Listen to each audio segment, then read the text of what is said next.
Hello friend, welcome to my YouTube channel. As we have discussed in previous video, the basic concept of the Mohr circle, and we have learned about the stress and strain. Now, in this lecture video, we will learn how to derive the Mohr circle diagram. Why we are learn about the Mohr circle? Because see, in field we have to know where is the normal stress and where is the shear stress on a plane. तो इसके लिए मौसर के diagram का होना बहुत ज़रूरी है। और ये कैसे वर्क करता है, किस तरह बनता है, इसको हम डिटेल में आज हम इसमें समझेंगे। और स्ट्रेस स्ट्रेन के बारे में हम डिस्कस कर ही चुके हैं, तो अगर नहीं आया समझ तो प्रीवियस वीडियो को जा करके देख लीजिएगा। तो स्टार्ट करते हैं। सबसे पहले सपोज दैट कि एक ये रॉक बॉडी है, ये स्टैग्नेंट पोजीशन में है, दैट इन स्टैग्नेंट पोजीशंस। और अगर किसी कमरे में ये रखा हुआ है तो 100 साल बाद ये कमरा खुलेगा तो वो ऐसे ही रखा रहेगा, if something not freak in from the outside force. तो क्योंकि इसमें क्यों है ये स्टेबल स्टेट में, क्योंकि इसमें इक्वल और अपोजिट फोर्सेस लग रहा है इसमें। सेम अगर इसके यहाँ से अगर इस रॉक बॉडी का क्यूब काट कर निकालें तो ये भी एक स्टेबल स्टेट में होगा। अब इसमें से एक ऐसा प्लेन होगा जिसमें से सिग्मा मैक्सिमम स्ट्रेस लग रहा है, that is the principal stress इस पे अप्लाई हो रहा है। जैसे प्रिंसिपल स्ट्रेस का कंसेप्ट हम लोग कल पढ़े थे, तो that is the plane for the principal. अब इसमें ये स्टेबल है, ये प्लेन भी स्टेबल है। प्लेन तो बहुत सारे होंगे, लेकिन एक ऐसा प्लेन होगा जिसमें ये स्टेबल है, दैट इज स्टेबल स्टेट। तो प्रिंसिपल सरफेस क्या होगा इसका इसमें, तो ये सिग्मा सिग्मा 3 को सिग्मा 1 बैलेंस कर रहा है, सिग्मा 1 को सिग्मा 3 बैलेंस कर रहा है, इक्वल एंड अपोजिट फोर्सेस होगा इसमें। अब यहाँ पे नाउ यहाँ से कंसेप्ट जो है मोर सर्किल डायग्राम का मैथमेटिकल पार्ट से स्टार्ट होता है। सपोज इस एसी प्लेन को कंसिडर करते हैं ना, तो plane area of A B plane ये होगा, बीसी प्लेन का क्या होगा, एरिया ऑफ बीसी प्लेन होगा, और एसी प्लेन का क्या होगा, एरिया ऑफ एसी प्लेन होगा। अब इसमें एक एंगल थीटा को कंसीडर करते हैं, तो that is the angle theta, और ये सिग्मा 1 है, that is the normal stress, और सिग्मा 3 जो है पैरेलल है इसके ए बी के, ये हमारा शियर स्ट्रेस है जो कि मिनिमम होता है। ये थीटा है। अब इसी को थोड़ा सा और कंसीडर करते हैं, अगर ये थीटा है तो ये भी थीटा होगा। अब ये थीटा है तो इसमें जो इसमें फोर्स लग रहा है इसको रिजॉल्व करें तो ये भी थीटा होगा, और ये जो थीटा होगा 90 माइनस थीटा होगा। ओके। अब यहाँ पे जो फोर्स लग रहा है, अगर फोर्स ए बी की बात करें तो इसमें क्या होगा, स्ट्रेस क्या होता है, फोर्स अपॉन एरिया। तो एरिया अगर सिग्मा 1 है तो ये ए बी है इसका एरिया इस प्लेन के लिए इसमें, तो सिग्मा 1 अपॉन ए बी, और ये फोर्स के टर्म्स में देखें। इसी तरह सिमिलरली बी सी है, सिग्मा 3 है multiplied by area B C, और फोर्स ए सी है तो sigma 1 multiplied by A C हो जाएगा ये। अब इसको थोड़ा सा और कंसिडर करते हैं, इसमें आगे जाते हैं। ठीक, इसको कंसिडर करते हैं, दैट्स पार्ट। ये एक एसी प्लेन के लिए ये एंगल थीटा यहाँ पे बन रहा है यहाँ पे, ठीक है। तो ए बी इक्वल टू क्या होगा, एसी कॉस थीटा होगा, और बी सी इक्वल टू क्या होगा, एसी साइन थीटा होगा। अब इसमें दो फोर्स जो लग रहे हैं, एक force perpendicular to area of AC है, और एक फोर्स जो है पैरेलल है। तो पैरेलल फोर्स को क्या बोलते हैं, शियर स्ट्रेस है, तो एरिया ऑफ एसी है, parallel force of the area of AC, और ये इसमें। अब एसी को ये तो हम इसको पढ़ चुके हैं, तो एरिया एसी कॉस थीटा और area B C equal to AC sine theta, यहाँ से ये इसका इसमें। अब इसमें जो है जो परपेंडिकुलर फोर्स लग रहा है, इसमें जो है बीसी फोर्स का भी कुछ पार्ट इसमें आएगा। That's why here we are written as total perpendicular force, जो कि नॉर्मल स्ट्रेस है, sigma n multiplied by area of AC force perpendicular equal to F A B cos theta plus F B C sine theta. क्योंकि total इसमें इसका जो इसका भी तो कुछ पार्ट जा रहा है, ये जो इसमें F B C sine theta है, इसका भी तो परपेंडिकुलर इसमें, क्योंकि ये फोर्स इसमें सिग्मा 3 जो है इस फोर्स परपेंडिकुलर लग रहा है ये। तो इसमें अगर यहाँ से इसको वैल्यू को पुट करें एरिया बी सी और ये, तो ये सिग्मा एन ए सी होगा, sigma 1 area of A C cos theta cos square theta plus sigma 3 A C sine square theta. तो ये कट पिट के बच जाएगा, ये sigma N equal to sigma 1 cos square theta plus sigma 3 sine square theta. यहाँ तक समझ में आया। अब यहाँ से जो है एक कुछ ट्रिक है इसमें, क्योंकि मोर सर्किल डायग्राम में सर्किल का होना बहुत जरूरी है, तो उस ट्रिक को समझते हैं।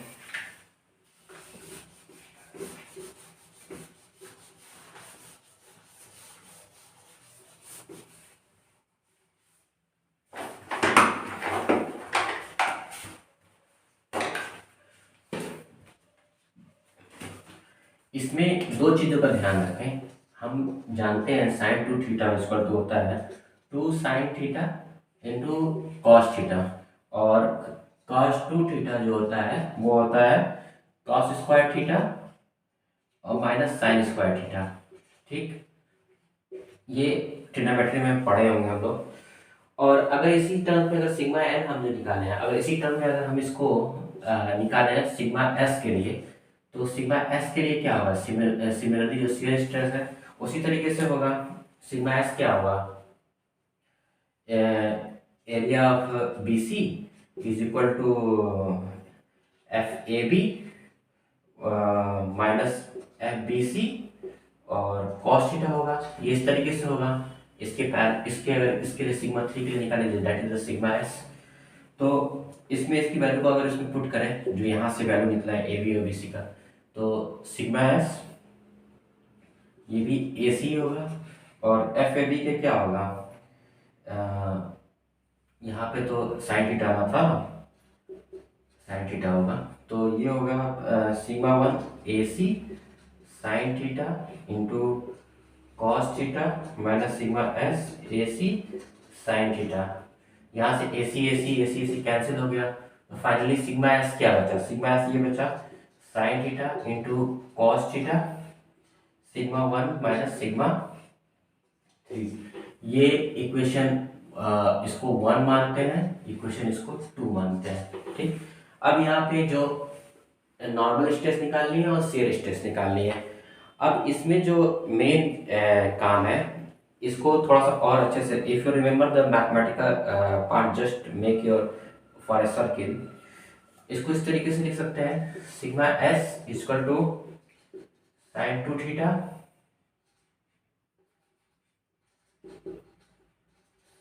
Theta upon two sigma one minus sigma three.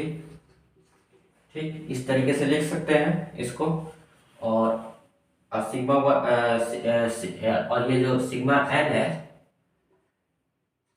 इसको इस तरीके से लिख सकते हैं sigma one cos square theta plus sigma three one minus cos square theta.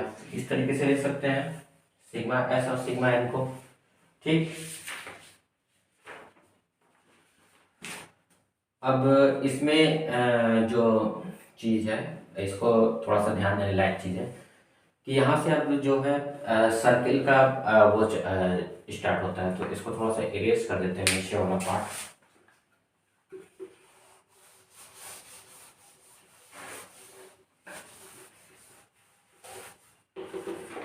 Equation three और ये इक्वेशन फोर हुआ इसमें।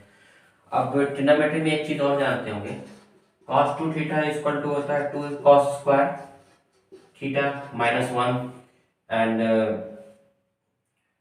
इसी को लिख सकते हैं one plus cos two theta equal to two cos square theta. ठीक, या फिर cos square theta equal to हो गया अपॉन टू। ठीक है, अब यहाँ पे टू थीटा का कंसेप्ट होगा, क्योंकि यहाँ पे टू थीटा हमको लाना था इसलिए हमने इतना काम किया, क्योंकि जो मोस्ट सर्किल में टू थीटा वो एक्चुअल में थीटा होता है, इसीलिए इतना किया गया। अब इसको सर्किल के फॉर्म में लाना है। अब यहाँ पे जो सिग्मा एन है this should be sigma three plus one plus cos square theta. इसके बाद अगर इसको और एक्सपेंड करें तो sigma one sigma N equal to sigma three plus one plus cos two theta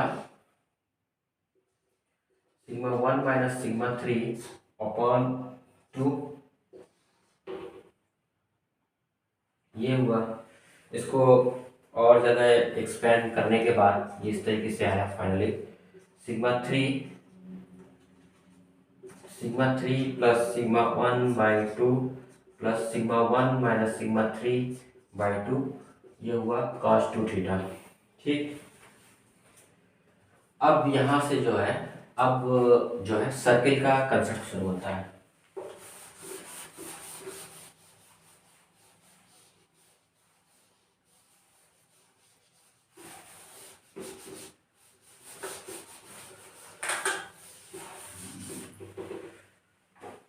circle को कैसे में दिखाना होगा, जो ओरिजिन से पास हो रहा है इसी तरीके से तो दिखाएंगे।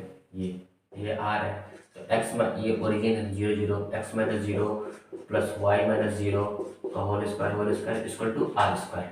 ये इक्वेशन जो है सर्किल का है, इसी फॉर्म में हमको इसको लाना है मोर सर्किल डायग्राम को। तो इसके लिए सबसे पहले क्या है, सिग्मा ये एल है, इसको फिर स्क्वायर कर देते हैं।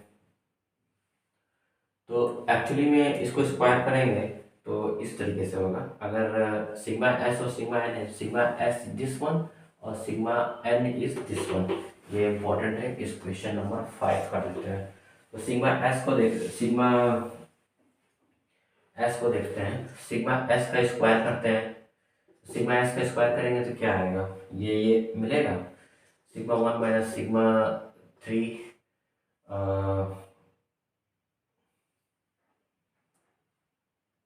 बाई 2 का whole square equal to sine square 2 theta. ये हुआ इक्वेशन नंबर 6। और सिग्मा एन क्या है, सिग्मा एन जो है यहाँ पे है, तो सिग्मा एन का जो ये वाला पार्ट है इसको इधर लाते हैं। तो sigma N minus sigma 3 plus sigma 1/2 और फिर लाके इधर स्क्वायर भी कर देते हैं, और ये बच गया सिग्मा 1 माइनस सिग्मा 3/2 और ये हुआ कॉस स्क्वायर 2 थीटा। ये स्क्वायर हुआ। This one equation is number 7। अब इक्वेशन 1 और इक्वेशन 2 को ऐड कर लेते हैं। इक्वेशन 1 और इक्वेशन 2 को ऐड करने के बाद ये बचा सिग्मा एस माइनस 0, यहाँ पे 0 को क्योंकि हमको सर्किल के फॉर्म में लाना है, plus sigma N minus sigma 3 plus 1/2 ये हुआ का होल स्क्वायर इज इक्वल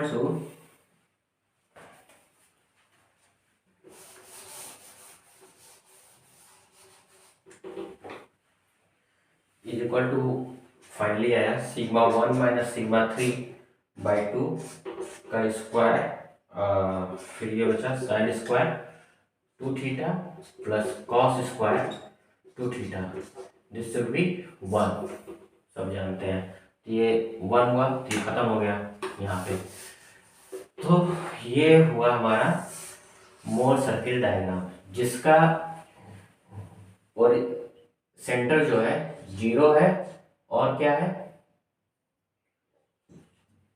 जिसका सेंटर जो है सिग्मा 3 प्लस सिग्मा 1/2 एंड 0 है, दैट इज वाई एक्सिस, और ये एक्स एक्सिस के लिए होगा। इसका सेंटर ये पता चल गया। और इसकी रेडियस क्या है, रेडियस इसकी ये जो है रेडियस जो है that radius is sigma 1 minus sigma 3/2, ये इसका रेडियस है। तो ये एक सर्किल के फॉर्म में आ गया।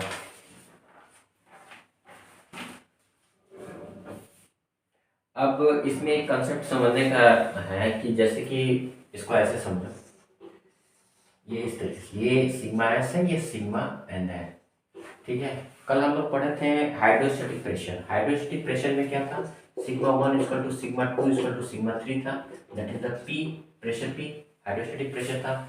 अब यहाँ पे जब तीनों बराबर हो जाएगा तो दैट्स बी डॉट, ये डॉट कहीं भी हो सकता है, ठीक है। ये तीनों बराबर हो जाएगा तो ये डॉट बचेगा, यहाँ पे डॉट आ जाएगा। तो हाइड्रोस्टैटिक प्रेशर में शियर स्ट्रेस जो होता है वो 0 होता है, इस चीज़ को याद रखें। और ऐसा कुछ इसमें, हाँ, इसका जो ये होता है ये डेक्स्ट्रल होता है, ठीक। ये जो पार्ट होता है ये सिनिस्ट्रल होता है, और ये जो होता है डेक्स्ट्रल होता है। ये आपका टेंशनल पार्ट होता है, ये इसका कंप्रेशनल पार्ट होता है। तो ये नेगेटिव में होता है, और ये जो होता है कंप्रेशनल पॉजिटिव, और सिनिस्ट्रल को हमेशा पॉजिटिव लेते हैं और डेक्स्ट्रल को इसमें नेगेटिव लेते हैं। ये का साइन कन्वेंशन भी कल बताया थे, ठीक।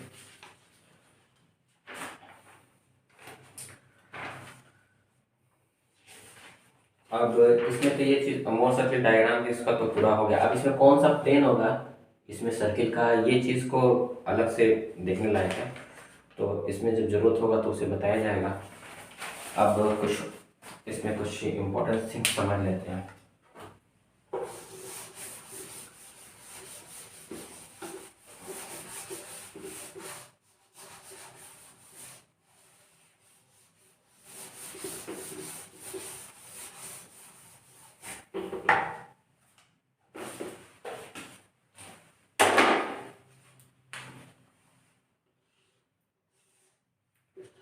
सिग्मा एस सिग्मा एन हुआ, और ये मोर सर्किट डायग्राम हुआ।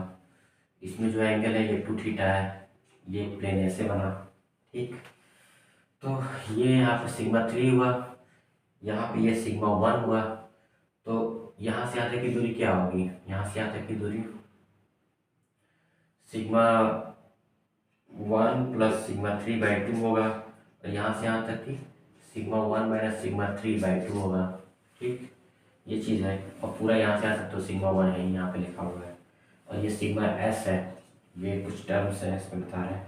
तो रेडियस और वो तो बता ही दिए थे, हाइड्रोस्टैटिक प्रेशर के बारे में भी बता दिए थे, और एक टर्म्स और है इसमें,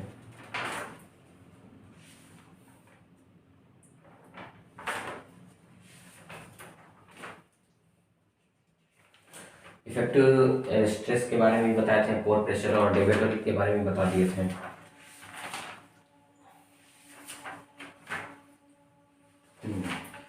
इसमें एक चीज ये है कि Coulomb criteria for fracture, Coulomb criteria for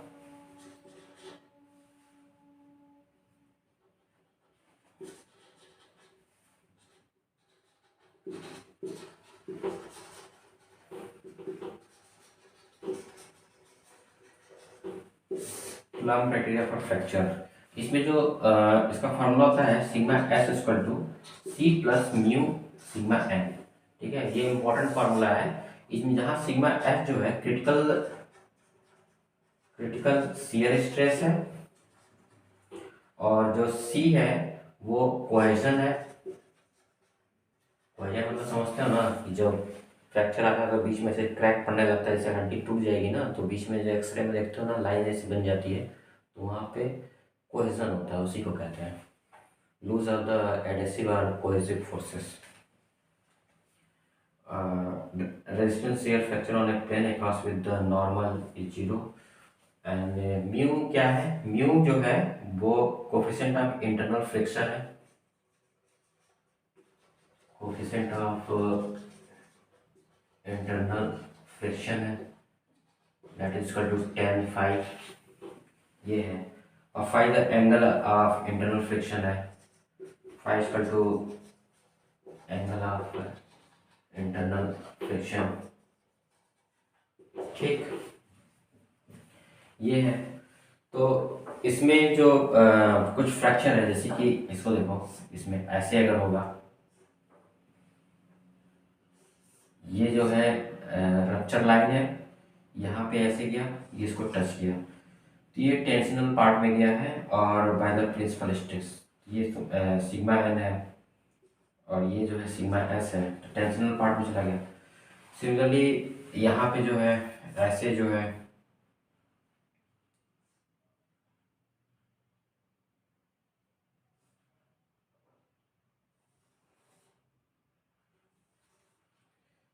sigma N sigma S, shear fracture है, कंप्रेशनल ओरिजिन है, ये टेंशनल फ्रैक्चर है, इसको टच करना है, इसे शियर फ्रैक्चर कहेंगे, fracture compressional origin, that is the positive, this is the negative.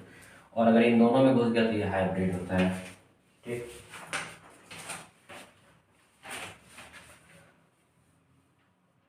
और अगर कूलाम प्रेशर में अगर इफेक्टिव स्ट्रेस है तो इसको फार्मूला हो जाएगा सी प्लस, अगर पोर प्रेशर है तो mu sigma N minus P F is the pore pressure, ये ऐसे लग जाएगा। ठीक है, ठीक।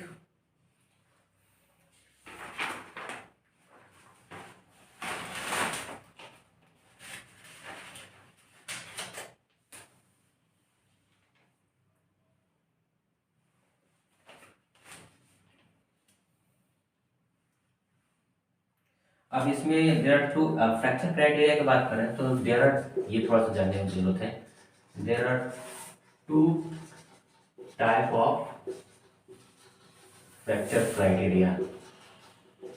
ठीक, वन इज द कूलाम जो पढ़ चुके हैं, कूलाम, और सेकंड जो है ग्रिफिथ है।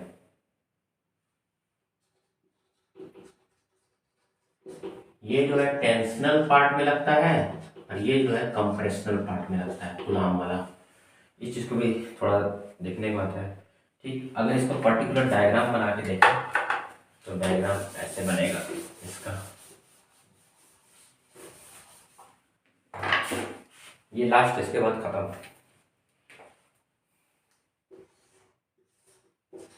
सिग्मा एस सिग्मा एन, ठीक है। ये इसका जो है वो रप्चर शियर फ्रैक्चर है, यहाँ पे शियर फ्रैक्चर एनवेलप इसको बोल सकते हैं। ठीक, ये भी वही है। यहाँ पे जो थीटा बन रहा है ये क्या है अभी बताएंगे। यहाँ पे म्यू जो है कोफिशिएंट ऑफ इंटरनल फ्रिक्शन जो कहते हैं, फाई जो है यही जो है कोहेजन है। ठीक, और ये कोहेजन है और यहाँ पे सिग्मा एन है। तो इस साइड में जो लगेगा वो ग्रिफिथ है। ठीक, और इधर जो है कंप्रेशन। अब यहाँ पे ये बना हुआ है तो ये स्टेबल स्टेट में है। अब यहाँ पे आकर के इसको शिफ्ट होकर के टच कर दिया तो ये अनस्टेबल स्टेट में आ गया, क्योंकि अब ये शिफ्ट करेगा तो फिर इसको जाके आगे जाके टच करेगा। तो ये पूरा तो अब वैसे ग्रिफिथ स्टेट में ज़्यादा सिविल इंजीनियर लोग कंसिडर करते हैं, जो कि बेकार है। इसमें गुलाम का भी बहुत सारा रोल होता है, इसको भी कंसिडर करना चाहिए। तो I hope this lecture video is very useful for to all, और इसको लाइक शेयर करके ज़्यादा लोगों तक पहुँचाइए, ताकि जो मोर सर्किल डायग्राम है वो सबके लिए ईजी हो जाए। 30 नंबर का क्वेश्चन आता है जीएसआई में, ताकि आप आसानी से इसको लिख सकें। Thank you so much for watching this video.